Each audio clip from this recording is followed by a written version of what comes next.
అపోస్తుల కార్యాలు 2వ అధ్యాయం 42వ వాక్యం. వీరు అపోస్తుల బోధయందును సహవాసమందును రొట్టె విరుచుటి అందును ప్రార్థన చేయటి అందును ఎడతెగకయుండిరి. ఎలా ఉన్నారట? గట్టిగా, ఇంకా సరిపోలే, గట్టిగా హల్లెలూయా. ఈరోజు మన ప్రసంగ అంశం, యేసయ్య ఆదివారం దేవుడు కాదు. చెప్పండి నాతో పాటు, అదొకటేనా? చెప్పండి, యేసయ్య ఆదివారం దేవుడు కాదు. చెప్పండి మరొకసారి గట్టిగా, గట్టిగా, ఇంకా గట్టిగా. యేసయ్య, చెప్పండి, యేసయ్య తర్వాత ఆదివారం దేవుడు. గట్టిగా, యేసయ్య ఆదివారం దేవుడు కాదు. చాలా మంది క్రైస్తవుల హృదయాల్లో ఉందండి తెలుసా, ఆదివారం చర్చికి వెళ్తే చాలు.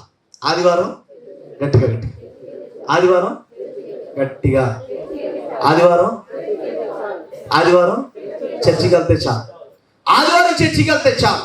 ఒకవేళ ఇంట్లో భార్య ఇచ్చి ఏమంటే ప్రార్థన జరుగుతుంది, చర్చికి వెళ్దామంటే ఆదివారం ఒక రోజు వెళ్తే చాలులే, పద్దకి వెళ్ళాలా. భర్త ఒకవేళ ఆశతో ప్రార్థనకి వెళ్దామంటే ఆదివారం వెళ్తే చాలులే.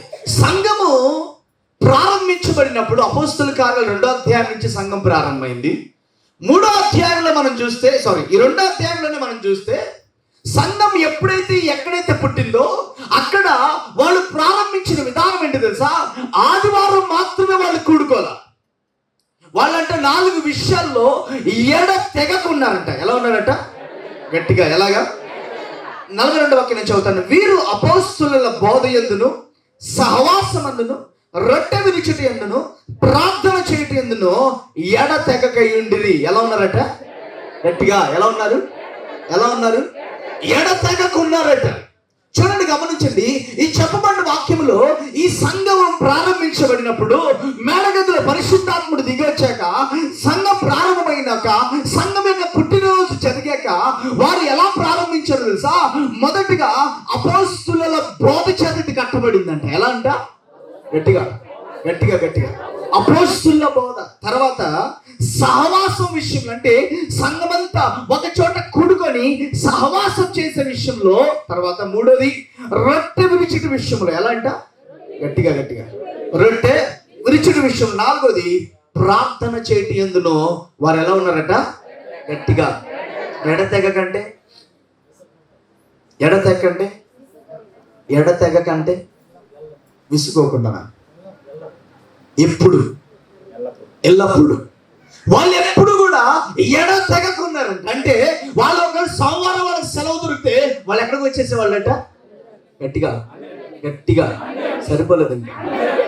మంగళవారం లీవ్ ఉంటే బుధవారం, గురువారం, శుక్రవారం, శనివారం, ఆదివారం. చూడండి, సంఘము ప్రారంభించినప్పుడు పరిశుద్ధాత్మ దేవుడు ఈ 4 విషయాల్లో వాళ్ళు ఎడతెగక వాళ్ళు కూడుకొని ఆరాధించినట్టుగంట సంఘాన్ని ప్రారంభించాడట.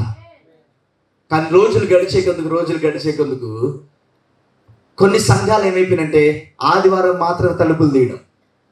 కొన్ని సంఘాలేమో మధ్యలో కొన్ని దినాలు చక్కగా తెరిచి వాళ్ళందరూ ఆరాధించడం దేవుణ్ణి. కొన్ని సంఘాలు అయితే నెలకొకసారి కూడా తెరిచే సంఘాలు వచ్చేసింది ఈ రోజుల్లో. దేవుని మందిరంలో దేవుని పిల్లలంట ఎడతెగక రావాలంట. ఎలా రావాలంట? అక్కడ ఫస్ట్ 4 విషయాలు అపోస్తులు సంఘానికి నేర్పించారు. 2 విషయాలు గట్టిగా గట్టిగా.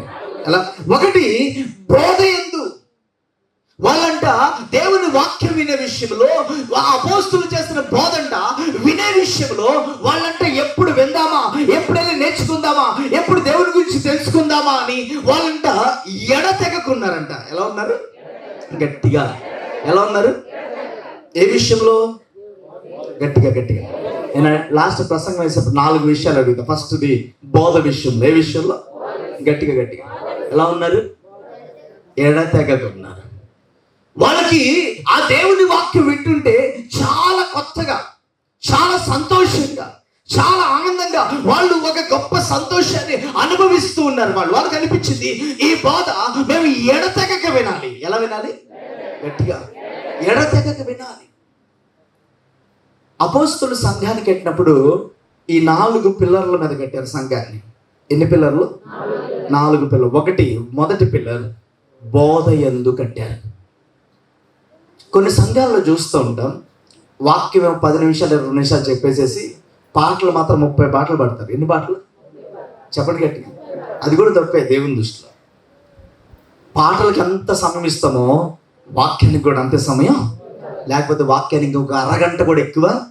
ప్రైజ్లో ఎక్కడైతే దేవుని బోధ వాక్య విషయంలో సంఘం కట్టబడుతుందో, దేవుని పిల్లలు వాక్య విషయంలో కట్టబడతారో, వాళ్ళు చాలా బలంగా వాళ్ళు ఏమవుతారు?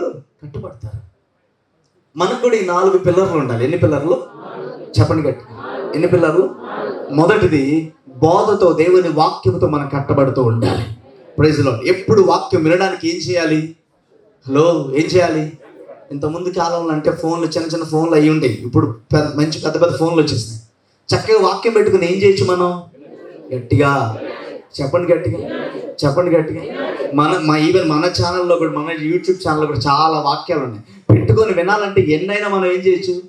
బోధ ఏందంట, మనమంట విని దాని విషయంలో ఎడతెగక ఉండాలంట. అంటే ఎప్పుడు వాక్యం ఏం చేస్తూ ఉండాలంట? మీరు ఆవుల్ని, గేదెలను చూసారా? ఏంటిది? ఆవులు గేదెలు గడ్డి మేపడానికి తీసుకొని వెళ్తే ఆ గడ్డిని తినేసేసి ఉండలు చేసుకుంటుందంట. ఏం చేసుకుంటుంది? ఉండలు చేసేసుకొని ఆ గడ్డి తిన్న వెంటనే ఉండలు చేసేసుకొని కడుపులోకి తీసుకొని పక్క పెట్టేసుకుంటుందట. అది ఇంటికి, దాని యజమానుడు ఇంటికి తీసుకొని వచ్చాక దాన్ని కట్టేశాకంట, అది కూర్చున్న తర్వాత అంట అది మెల్లిగా ఆ ఉండలు చేసుకున్న ఉండలన్నీ ఒక్కొక్కటి బయటికి తెస్తుందట. బయటికి తెచ్చి అదంట నెమరు వేస్తుందంట. చూడండి, ఆవులు గేదెలు కూర్చున్న చోట ఏదో నవ్వుతానే ఉంటాయి. నవ్వుతుందా లేదా? చెప్పండి గట్టిగా. నవ్వుతానే ఉంటాయి. అంటే అదేం చేస్తుంది సార్? తీసి నెమరు వేస్తుంది. అది దేవుని పిల్లలు కూడా వాక్యం విషయంలో నెమరు వేసేటట్టు ఉండాలి. ఎలా ఉండాలి? గట్టిగా గట్టిగా ఎలా ఉండాలి? నెమరు వేయాలి. నిన్న వాక్యం దేవుడు ఏం చెప్పాడు, ఈ ఆదివారం దేవుడు ఏ వాక్యం ద్వారా నాకు మాట్లాడారు అన్న వాక్యాన్ని తీసుకొని ఆ బోధ ఏందంట, సంఘం ఏమవ్వాలంట? కట్టబడాలి. Praise the lord. 3 పిల్లర్లు వేసి ఇల్లు ఎవరిని కడతారా? హలో, గట్టిగా. 2 పిల్లర్లు వేసి, 1 పిల్లర్ వేసి, చెన్నైలో ఒక పిల్లర్ వేసాడు, బట్ చాలా పెద్దది వేసాడు. 4 పిల్లర్లతో సమానంగా వేసాడు. ఒక ఇల్లు కట్టాలంటే కనీసం ఎన్ని పిల్లర్లు ఉండాలి? హలో హలో హలో, ఎన్ని? 4 కన్నా ఎక్కువే.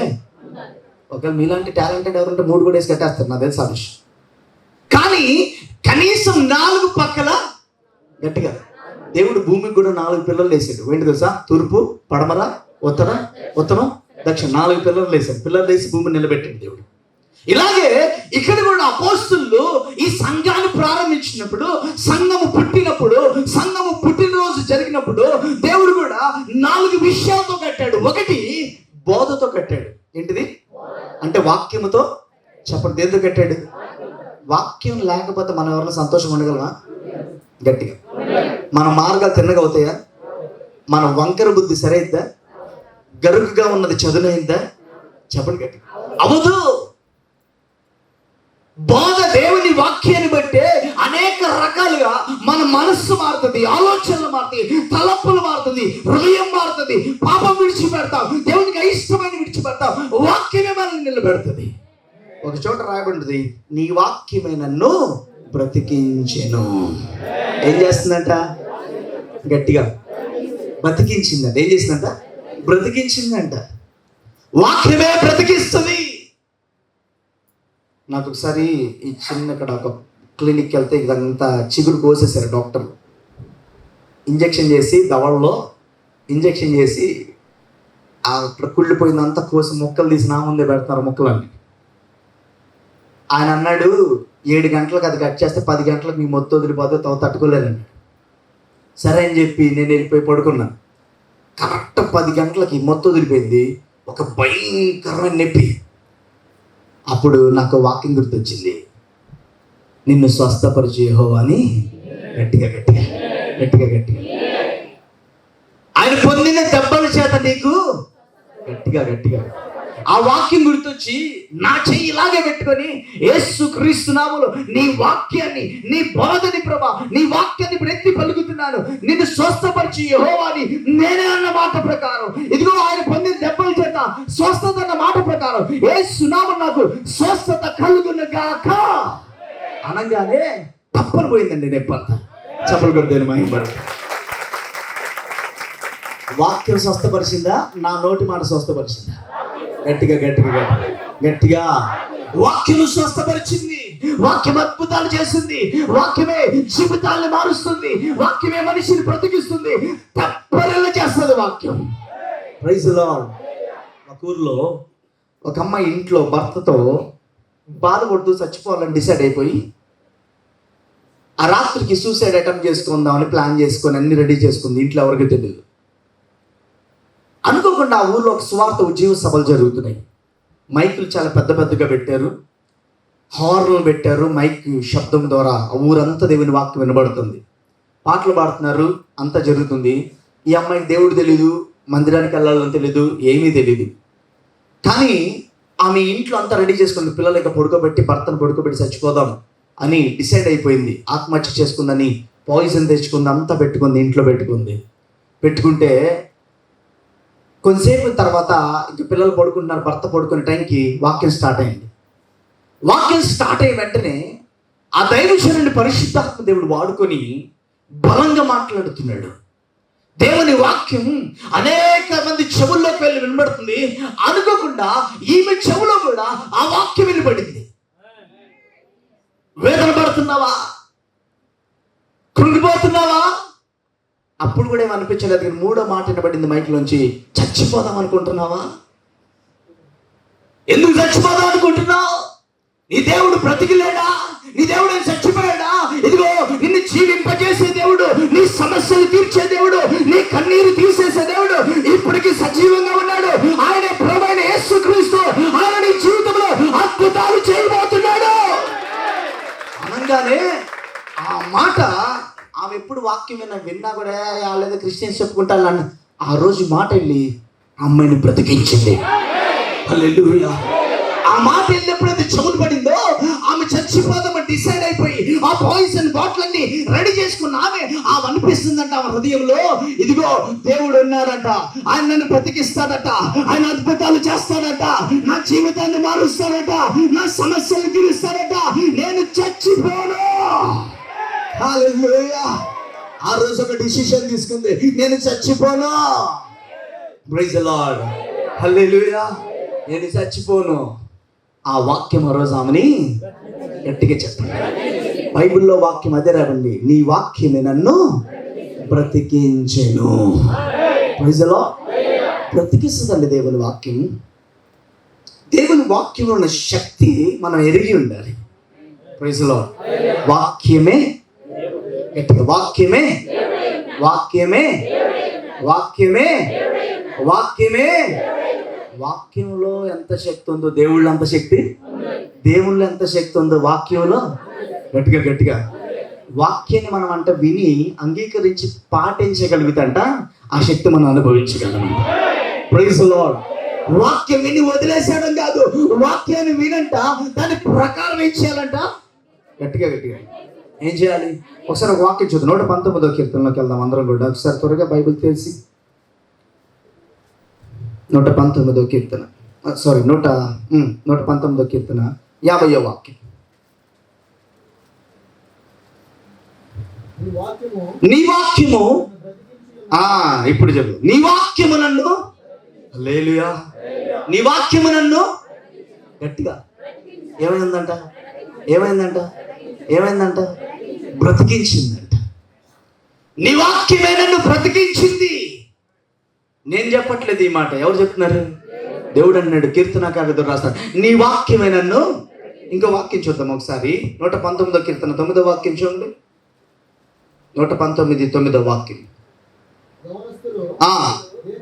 యవనస్తులు దేని చేత తమ నడత శుద్ధిపరుచుకుందురు?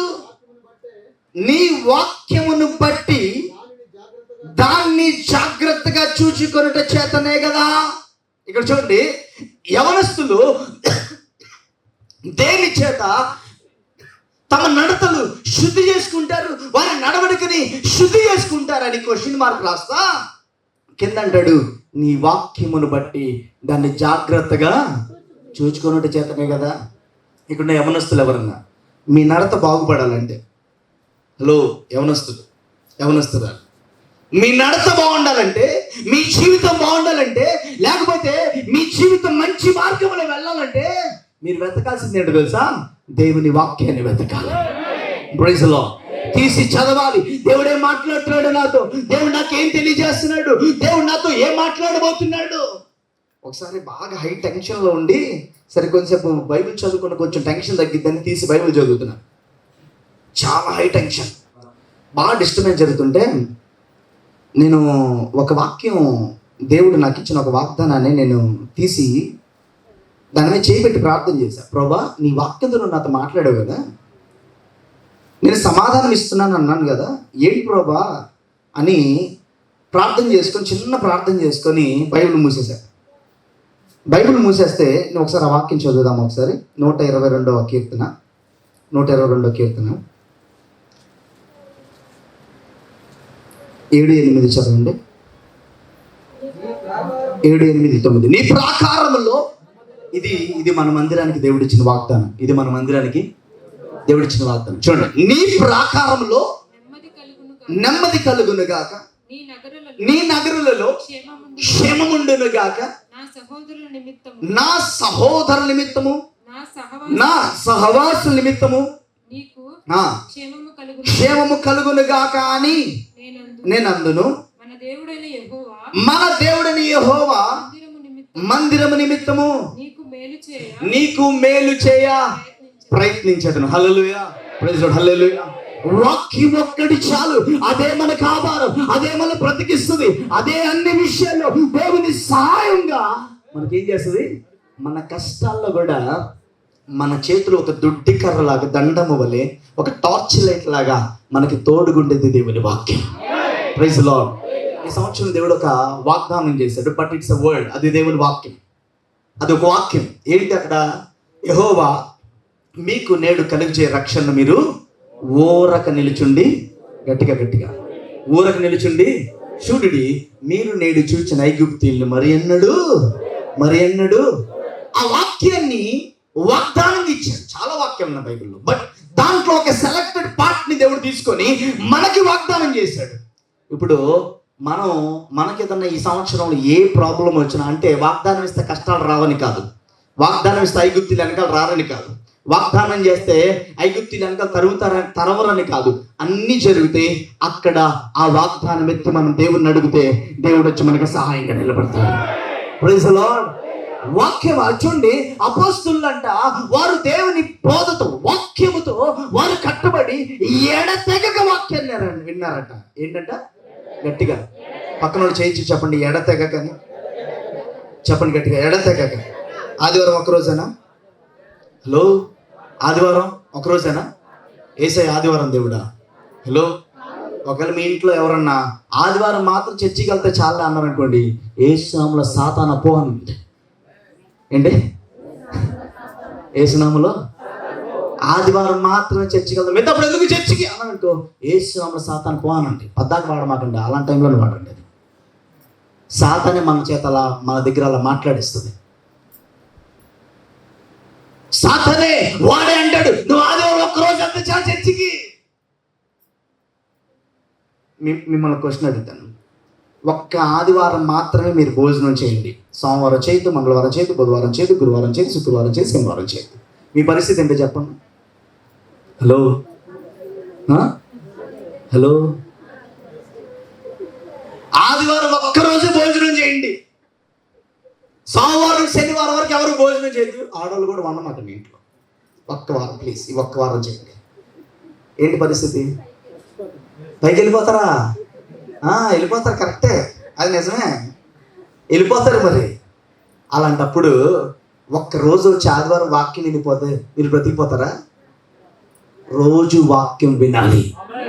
మన శరీరానికి ఎలా వాక్యం ఆహారం ఎలా ఇస్తున్నామో, మన ఆత్మకి వాక్యం ఎప్పుడు కూడా ఏం చేస్తూ ఉండాలి? గట్టిగా రోజు 3 పూటలు ఇస్తున్నాం లేదా శరీరానికి? హలో, తేడా వస్తే 4వ సారి కూడా ఇస్తాం, అవునా? కళ్ళు తిరిగినట్టు అనిపిస్తే 5వ సారి కూడా ఇస్తాం. ఇంకా ఎక్కువైతే హైదరాబాద్ బిర్యానీకి వెళ్ళి 6 సార్లు కూడా వేయించుకుంటాం. అంతేనా? ఏంటంటే ఈరోజు అంటే నీరసంగా ఉంది బాగా. శరీరమే ఆహారం అందకపోతే నీరసమైపోతే, దేవుని వాక్యం ఆత్మకు అందకపోతే మరింత బలహీనమైపోద్ది. అంటే ఒకవేళ ఆదివారం మాత్రమే చర్చికి వచ్చి మిగతా రోజులు అక్కర్లేదు అని ఒకవేళ భర్త అడిగిన భార్య అడిగిన గొడవ చేశారు అనుకోండి, దాని అర్థం ఏంటి తెలుసా? హలో, ఒకవేళ భార్య అడిగిన భర్త అడిగిన గొడవ చేసి వద్దు ఆదివారం మాత్రం వెళ్దాం చాలని, మీరు సాతానికి ఎక్కువ ప్రాధాన్యత ఇస్తున్నారని అర్థం. వాడి యొక్క తలంపులకి, వాడి సాతాన్ యొక్క ఆలోచనలకి మీరు కూడా ఏం చేస్తున్నారు? సపోర్ట్ చేస్తున్నారు అర్థం. అయ్యా ఒక్కసారి చర్చికి వచ్చి వెళ్ళాలంటే 100 రూపాయలు అవుతుంది అయ్యా. ఎంత గట్టిగా? అలాగా ఒక 3 సార్లు అనుకుందాం, 4 సార్లు అనుకుందాం, 400 అయిపోతాయి అయ్యా. ఎంత? ఒక్క మాట చెప్తాను, నిజంగా ఇది మనసులో పెట్టుకోండి. దేవుని విషయంలో ఎప్పుడు ₹1 కూడా లెక్క వేయమాకండి. దేవుని విషయంలో ₹1 కూడా ఏం చేయమాకండి, లెక్కలు వేయమాకండి, లెక్కల్లో కూడా రాయమాకండి కనీసం. ఇలా ఈరోజు ఇలా ఉండి సంపాదించుకొని తింటున్నారు, ఆరోగ్యంతో ఉంటున్నారంటే దేవుడిచ్చిన ఆరోగ్యం మాత్రమే. Praise lord. దేవుడిచ్చిన క్షేమం మాత్రమే, దేవుడిచ్చిన బలం మాత్రమే. యవనస్తులైనా ఎవరైనా ఒక్కసారి గవర్నమెంట్ హాస్పిటల్కి వెళ్ళి కొన్ని వార్డులు చూసారండి. జస్ట్ 19 సంవత్సరాలు 18 సంవత్సరాలు పక్షవాయు రోగంతో పడుకున్న వాళ్ళు ఉన్నారు మంచాలు.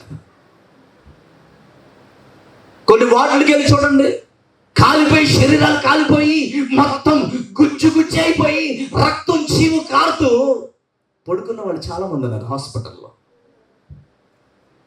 అలాంటప్పుడు మనకి ఈ ఆరోగ్యం దేవుడు ఇచ్చాడు కాబట్టి దేవుని విషయంలో లెక్కలేయకూడదు ఎప్పుడు కూడా. Praise lord. హల్లెలూయా. అమ్మో ఎంత అయిపోతుంది చర్చికి, ఎంత ఖర్చు పెట్టేయాలా, ఆటోకి వెళ్తే ఎంత ఖర్చు అయిపోతుంది, ఈ లెక్కలు పెట్టుకున్నాను అనుకోండి, దాని అర్థం ఏంటి తెలుసా? రేపు మీరు త్వరలో హాస్పిటల్ ఖర్చు పెట్టబోతాను అర్థం. అంతే, వాస్తవంగా చెప్తున్నాను. దైవజనులు ప్రసాద్ పౌల్ గారు ఒక సాక్ష్యం చెప్పాను నేను మండపేట వెళ్ళినప్పుడు. ఆయనకంట ప్రతి సంవత్సరం ఒక యాక్సిడెంట్ అయిందంట. ప్రతి సంవత్సరం ఆ యాక్సిడెంట్ అయితే ఆయన కనీసం లక్షకి తక్కువ రూపాయి అవుతుంట. 1,00,000, 2,00,000, 3,00,000 అవుతుందంట హాస్పిటల్ ఖర్చు ప్రతి సంవత్సరం. అంతే. ఒకరోజు ఎందుకు వాక్యం చెప్తే ఆయన మైండ్లో అనిపించిందంట, అవును ఎందుకు నాకెందుకు ఇలా జరుగుతుంది అని ఆయన గదిలోకి వెళ్ళిపోయి 10 రోజులు ప్రార్థన చేసుకున్నాడు. ఎన్ని రోజులు? 10 రోజులు ప్రార్థన చేసుకున్నాడు.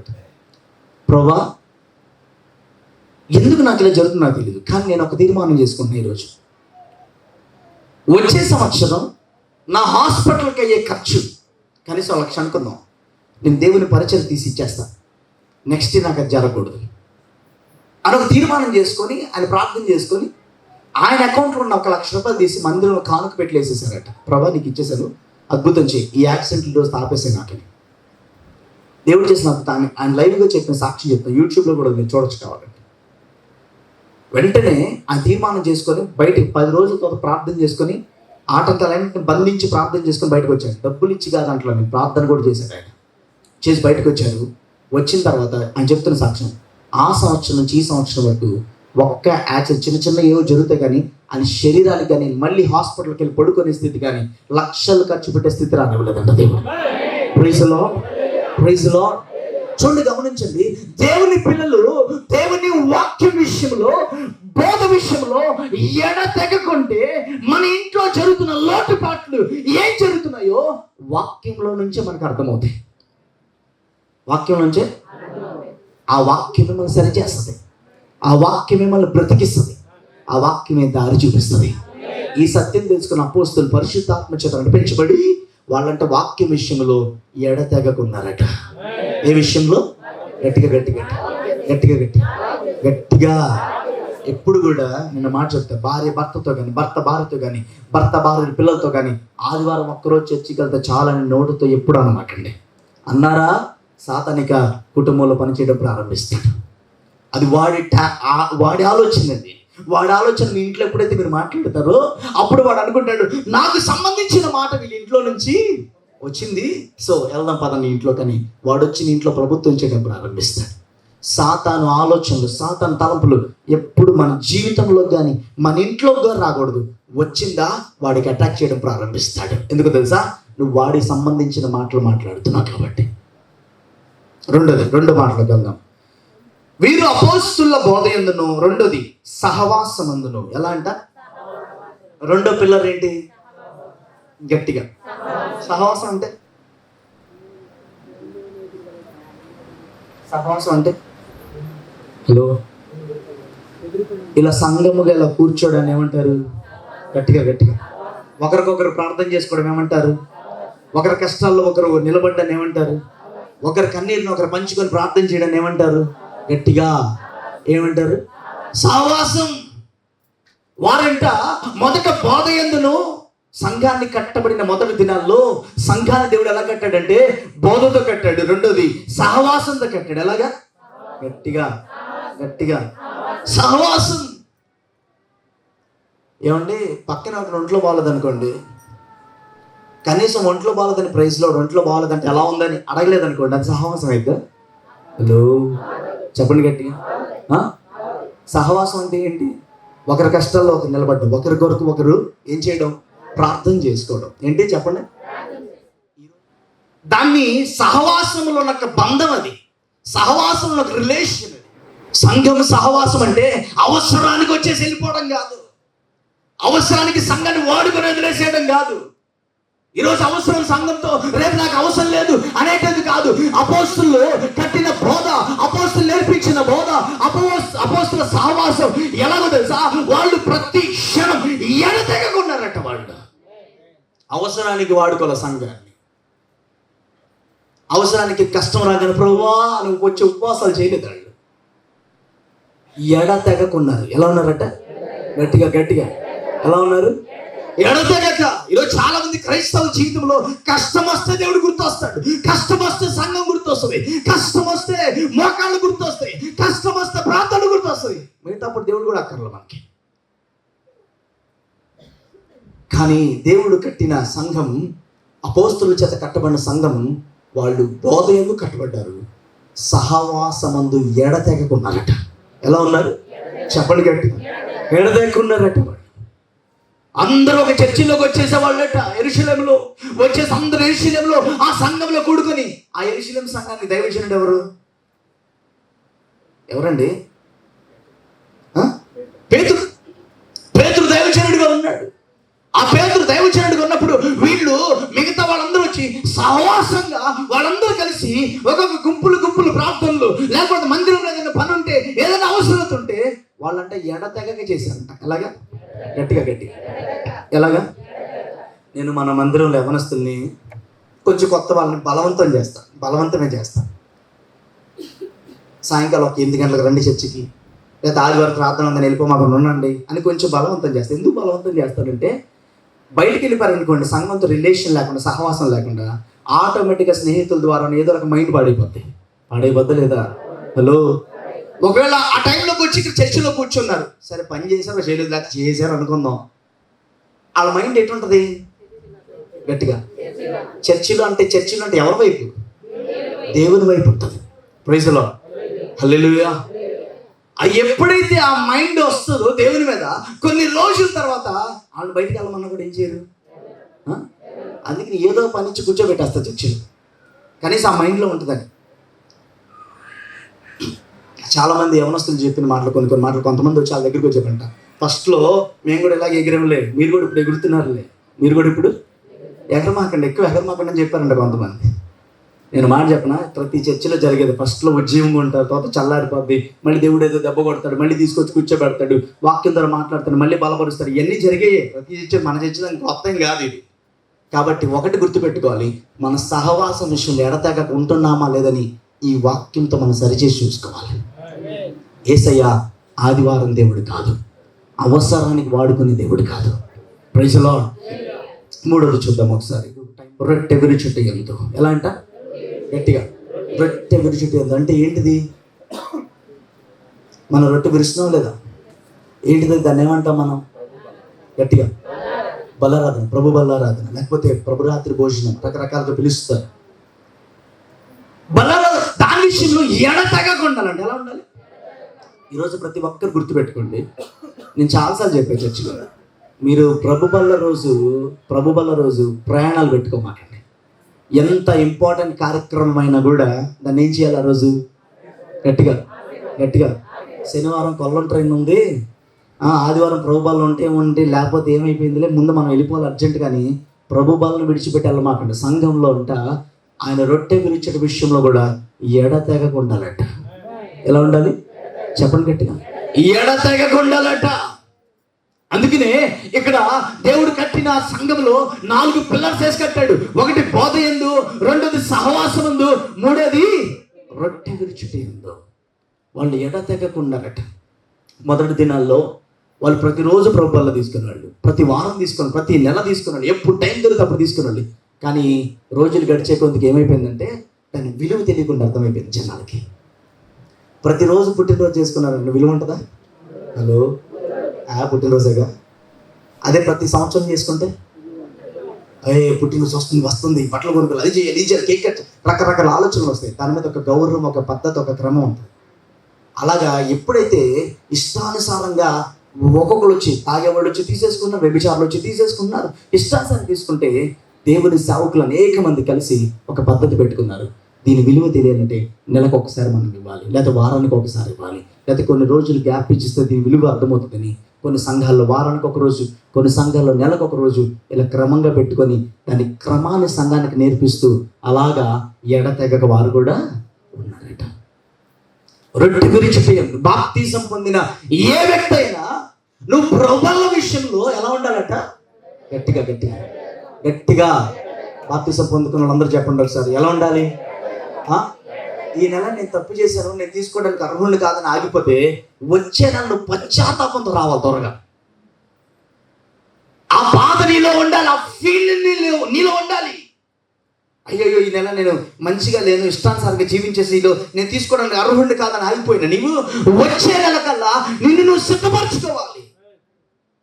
పోయిన నెల నేను తీసుకోలేదే, దేవుని వాక్యం ఎడతెగకుండమని చెప్పిందే, నేను ఇలాగ మిస్ అయ్యాను పోయిన నెల, ఈ నెల నా జీవితాన్ని సరిచేసి తీసుకోవాలని రావాలి. కానీ ఈయన పోతే మనం బాగుపడినప్పుడు తీసుకుందాంలే. ప్రభు రాత్రి భోజనం, ప్రభు బల్ల.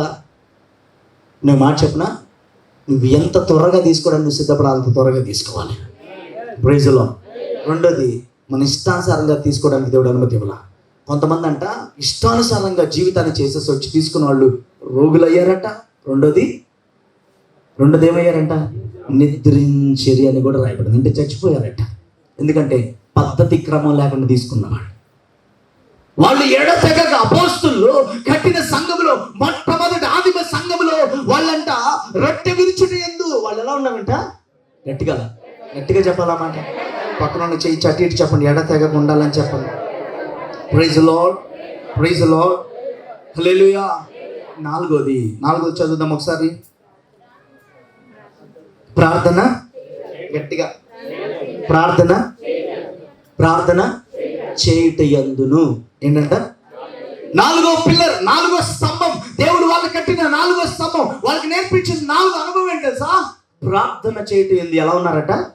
గట్టిగా ఎలా ఉన్నారు? ఎడతెగకున్నారట. వాళ్ళకి ఎప్పుడు టైం దొరికితే ఏమంటే ప్రభువులు అనేది మందిరంలో దేవుని సేవకుడి ద్వారా తీసుకుంటారు. ప్రార్థన చేయడానికి దేవుని సేవకుడు అవసరమా? మీకు ఇంట్లో ఖాళీగా ఉన్నారు, చేసుకోవచ్చా లేదా? పాస్టర్ గారు ఒకసారి ఫోన్ చేసి అడుగుదామా? అక్కర్లా, ఇవన్నీ అక్కర్లా. మనకి టైం దొరికితే మన ప్రార్థన చేసుకునే విషయంలో ఎడతెగక ఉండాలంటే ఎలా ఉండాలి? గట్టిగా. కొన్ని నెలల నుంచి ఒక్కొక్క వారం కొంతమంది వచ్చి ప్రార్థన చేసుకుని, వారం అంతా ప్రార్థన చేసుకుని వెళ్తున్నారు. వాళ్ళకు టైం టేబుల్ వేసేసారు, రోజుకి 7 గంటలు అని. ఫస్ట్ 7 గంటలు, అమ్మో 7 గంటలా అని ఒక మంచి బ్రీత్ ఒకటి తీశారు, అమ్మో అని. కానీ ఎడతెగక వారు ప్రార్థన చేస్తుంటే 7 అయిపోయి 8 అయిపోయి ఇప్పుడు 9 గంటలు కూడా జరుగుతుంది మందిరంలో. ప్రైజ్ ది లార్డ్, హల్లెలూయా. వారు ఎడతెగక, అపోస్తలులు కట్టిన సంఘంలో రాయబడిన మాట, ఎడతెగకున్నారట. ప్రార్థన విషయంలో ఎప్పుడు టైం దొరికితే అప్పుడు. నేను మాట చెప్పనా, ప్రార్థన ఎప్పుడైతే నీలో తగ్గిపోద్దో నీ మాట తీరు మారిపోద్ది, నీ ఆలోచన తీరు, నీ మనస్సులో చెడు ఆలోచన, దుష్టుడు ఏదో ఒకటి పెడతానే ఉంటాడు. ఇక అప్పుడు నువ్వు జయించలేక నువ్వు ఓడిపోతావు. ఒక మాట చాలా స్ట్రాంగ్గా చెప్పాను, ఒకసారి మళ్ళీ రెండోసారి చెప్తున్నా. ప్రార్థన చేయని ఏ వ్యక్తి అయినా సంఘాన్ని గురించి ఒక్క మాట కూడా చెడుగా మాట్లాడుతుంది.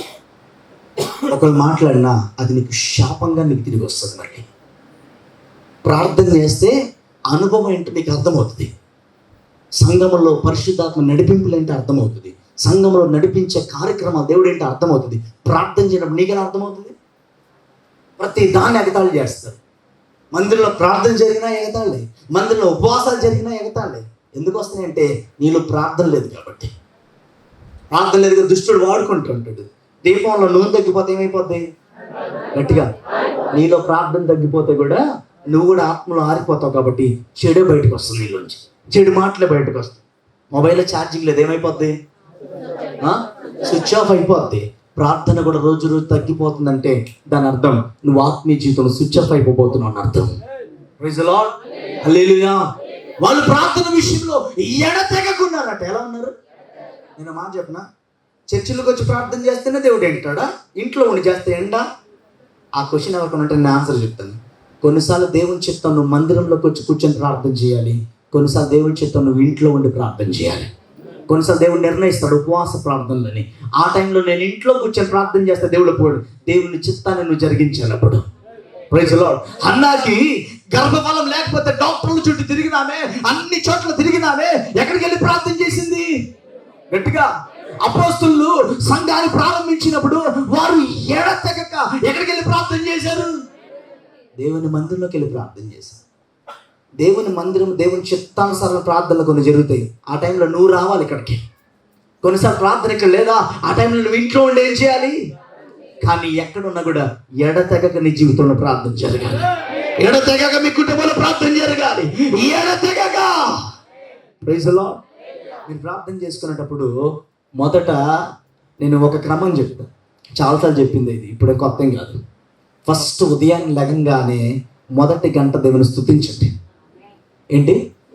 మొదటి గంట గట్టిగా, ఇంకా గట్టిగా దేవుణ్ణి స్తుతించండి. లెగంగానే యేసయ్యా పనికి వెళ్తున్నాం అయ్యా, కష్టాల్లో కాపాడయ్యా, ప్రయాణాలతో బస్సు రావాలి టైంకి. ఈ ప్రార్థనలు వద్దు.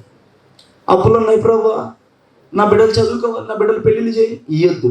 మొదటి గంట దేవుని స్తుతించండి. మొదటి గంట మీ ప్రార్థన అవసరాలు చెప్పమాకండి. ప్రభు మీకు ఇచ్చిన ఉదయాన్ని ఇచ్చిన జీవముకే దేవుని స్తుతించండి. మీ బిడ్డలకు ఇచ్చిన జీవముకే స్తుతించండి. మీ పిల్లలకి ఇచ్చిన జీవముకే స్తుతించండి. ఇంతవరకు మమ్మల్ని నిలబెట్టామని స్తుతించండి. ఆ గంట అయిపోయాకే మీ అవసరాలు ఏంటో, మీ కష్టాలు ఏంటో, మీ సహాయాలు ఏంటో దేవుని దగ్గర ఏం చేయాలి? చాలామంది ప్రార్థనకు అవసరాలకి జవాబు రావడానికి కారణం ఏంటి తెలుసా? వాళ్ళు పొద్దున్న లేకుండా స్తుతించకుండా వాళ్ళ అవసరాలు తీర్చుకుంటా ప్రార్థనలు అడుగుతున్నారు దేవుణ్ణి. ఒక చోట అంటే వేకువన లేచి నీ స్నేహితుల్ని నువ్వు ఆశీర్వదించిన అది వానికి శాపమగునని రాయబడి ఉంటుంది. వేకువన లేచి తెల్లవారిని లేచంట, ప్రభా నా బిడ్డని కాపాడు, నా కుమారుని కాపాడు, నా స్నేహితుల్ని దీవించంటే అది వాళ్ళకి శాపం అవుతుందంట, కానీ ఆశీర్వాదం అవుదట. ఎందుకు తెలుసా? మొదటి గంట నువ్వు దేవుని స్తుతించాలి. మొదటి గంట పరలోక ప్రార్థన మొదటి 4 అంశాలు దేవుని స్తుతించేవి, దేవునికి సంబంధించి ఉంటాయి. 10 ఆజ్ఞల్లో మొదట 4 దేవునికి సంబంధించినవి. దాని తర్వాతే మానదిన ఆహారం నేడు మాకు, తర్వాతే అది ఉంటుంది. మొదటి గంట మీరు దేవుని స్తుతించాలి. చేతులెత్తి ఆకాశం వైపు ఎత్తి, ప్రభా ఈరోజు నాకు జీవం ఇచ్చావు స్తోత్రం, నువ్వు ఆశ్చర్యకరుడివి స్తోత్రం, ఆలోచనకర్తవి స్తోత్రం, నిత్యుడగు తండ్రివి స్తోత్రం, యూదా స్తుతి గోత్రపు సింహమానికి స్తోత్రం అని ఆయన పేర్లు చెప్పి ఆయన చేసిన కార్యాలు చెప్పి ఏం చేయాలంట? స్తుతించాలి. మన మనస్సు హృదయం ఎలా తొందర పెట్టి తెలుసా? నీకు టైం లేదు, టైం అయిపోతుంది, వంట చేయాలి, నువ్వు త్వరగా నీ ప్రార్థన నువ్వు చేసేసుకో అంటది నీ మనసు. నిజంగా రేపు ట్రై చేయండి, వచ్చేవారు మీరే చెప్తారు. మొదటి గంట స్తుతిస్తుంటే మనసు ఏమంటుంది తెలుసా? హృదయం చాలా పనులు ఉన్నాయి, ముందు నువ్వు ఏ అంశం కావాలో, ఈరోజు ప్రయాణం చేయాలి కదా, పనులు క్షేమం కావాలి కదా, దానికోసం ప్రార్థన చేసి ఆమె నేను చెప్పి వంటలు చేయపో అంటది. చూడండి, కావాలంటే రేపు టెస్ట్ చేసుకోండి మీ హృదయాన్ని. నాకు జరిగింది కాబట్టి చెప్తాను మీకు. నేను కూడా ఉదయం లేచి ఏదైనా బాగా అర్జెంట్ పని మీద ఎయిర్పోర్ట్కి ఎక్కడికి వెళ్ళాలి, ఎక్కడికి నా ప్రయాణం చేయాలంటే ఉదయం లేచి ప్రభానికి స్తోత్రం అంటుంటే నా హృదయం ఉంటుంది తెలుసా? ప్రయాణం ఉంది, ముందు దాని గురించి ప్రార్థన చేసుకో. నేను నా హృదయంకి దావీదు నేర్పించినట్టుగా ఒకటి నేర్పిస్తూ ఉంటా. ఏమో తెలుసా? నేను స్తుతించి వెళ్తే నా ప్రయాణంలో అన్ని క్షేమం ఇస్తాడు. నేను స్తుతించి వెళ్తే నా పనుల్లో క్షేమం ఇస్తాడు. నేను స్తుతించి వెళ్తే అన్ని విషయాలు, ఈరోజు అంతా రాత్రి నేను మళ్ళీ ఇంటికి వచ్చి పడుకునే వరకు ఆయన క్షేమం నా మీద ఉంటుంది. ప్రైజ్ ది లార్డ్, హల్లెలూయా. లగంగానే ప్రభువా నా కూతురు దగ్గర వాడయ్యా అనమాకండి. అన్నారా, అది వాళ్ళకంటే శాపం అవుతుందట. నేను చెప్తుంది కదా, బైబిల్లో వాక్యం చెప్తుంది. మొదటి స్థానం, మొదటి స్థుతులు, మొదటి సింహాసనం దేవునికి స్థుతులతో కట్టాలట. ప్రైజ్ ది లార్డ్, హల్లెలూయా. అందుకే చూడండి, మొదటి గంట ఈవెన్ మందిరంలో కూడా మనకు ఉదయం 5 నుంచి 7 వరకు ప్రార్థన జరిగింది.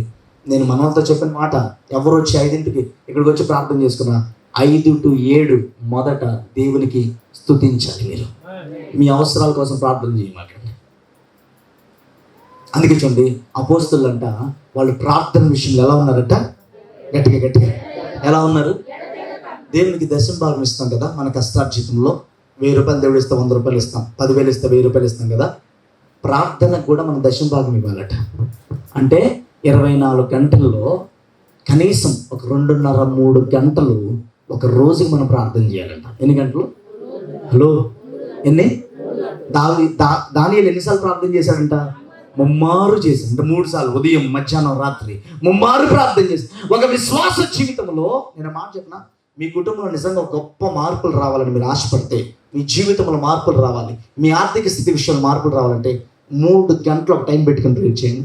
3 గంటలు రాకపోతే అడగండి. 3 గంటలు ఉదయం లగ్నాన్ని స్తుతించింది, మధ్యాహ్నం 1 గంట మీకు టైం దొరికితే పని టైంలో ప్రార్థన చేసుకోండి, లేకపోతే రాత్రి వచ్చి 2 గంటలు ప్రార్థన. 3 గంటలు చేసి చూడండి ఒకసారి. మీ ప్రార్థన టైంలో కూడా, ప్రార్థన సమయం విషయంలో కూడా దశం బాగా ప్రార్థన చేసి చూడండి ఒకసారి. ఎలాంటి కార్యాలు దేవుడు చేస్తారు చూడండి. కానీ సాతాను ప్రార్థన చేపీడు మీ చేత.